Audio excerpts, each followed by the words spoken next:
It is you as a professional who must take responsibility. And if you do not agree with the numbers they are giving you, you do not sign. Because as a professional, you cannot sign something that is not accurate. Why should we not refer you to the Institute for Disciplinary Action, alongside the others who have gotten adverse opinions? Thank you, Chair. As I said before, as a sector, as the finance sector and the county treasury, we compile the figures from sectors, from the state, from the IFMIS, and our vote books. Then we demand the supporting schedules from the sectors. And the best we get is what we prepare for the auditors to look at. You are accounting like IBC, where Chebukati signs things at Bomas, then he says, go and blame the returning officer in the county. That's a sham we have seen in our elections. We cannot accept that from professionals. Can I ask, Chair, you spoke of circumstances. Which years have you signed? 2021 and 2022. What circumstances were prevailing at that time that would make you sign documents that would put you in problems with my chair?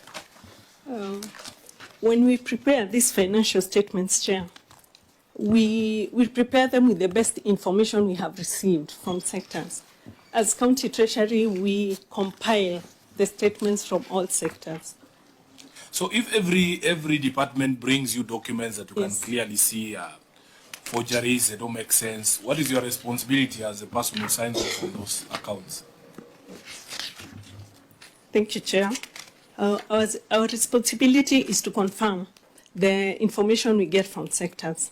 And what we have confirmed is what we put on the financial statements. So everything there you have confirmed? From the sectors, yes. You sounded like Chebukati. Excuse me, Chair. I can actually see his face, Chair. Yeah. Chair, for me,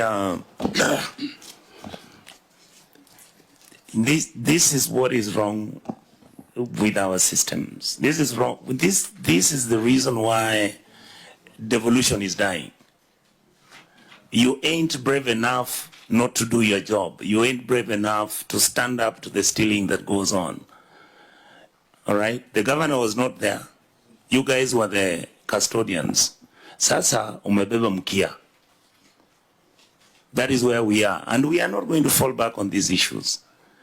Because you can't bring documents here which mean nothing to us. And then you assume all of us are dunderheads. We know nothing, we see nothing. Who are you protecting? This is where we are. We are really feeling frustrated. And yet you look like you know what you're doing. You sound like you are well schooled. Imagine, I just feel like you throw away the water with the baby. Senator Cherarke, maybe Auditor General before the Senate with that kind of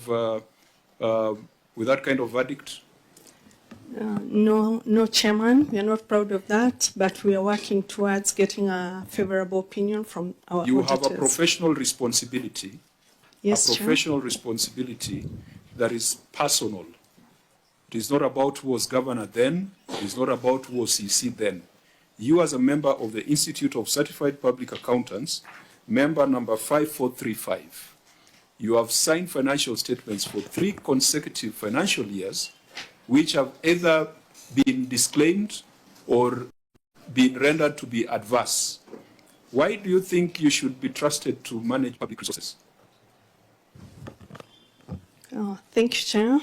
As a member of the Institute and with my team members, we've been doing our best to provide financial statements as required, but given the circumstances, some of the issues have not been supported, so the auditors have come up with that opinion due to unsupported transactions. But in the preparation of the accounts, we have done our best. When you sign off the financial statements and you have numbers in that financial statement, where do the numbers come from? Aren't they supposed to come from supporting schedules and payment details? Thank you, Chair. They do. They come from IFMIS, they come from the sectors. But at the point the auditor comes to verify these things, some of these things are not provided by the sectors. That is the main problem. So why would Chair. you report something that is not supported? We report as per the transactions recorded in our books, in our IFMIS system, but the actual documentation sometimes to support these transactions is not availed to the auditors. Whose responsibility is it to avail them? It is the responsibility of Finance and County Treasury to avail them from the sectors. So the sector accountants and the chief officers of the sectors, we are tasked with compiling the reports. So we require the sectors to support us, to give us the documentation. Why are you required to sign these financial statements? Thank you, Chair. As a member of the Institute, as a qualified accountant, that is why I signed these financial statements, and also what does as a your holder of signature that mean? office. What does your signature mean on these financial statements? Yes, So Chair. I want you to say it. What does your signature mean? We take responsibility. So you can't tell for us these about sector financial accountants. statements. You can't tell us about other people.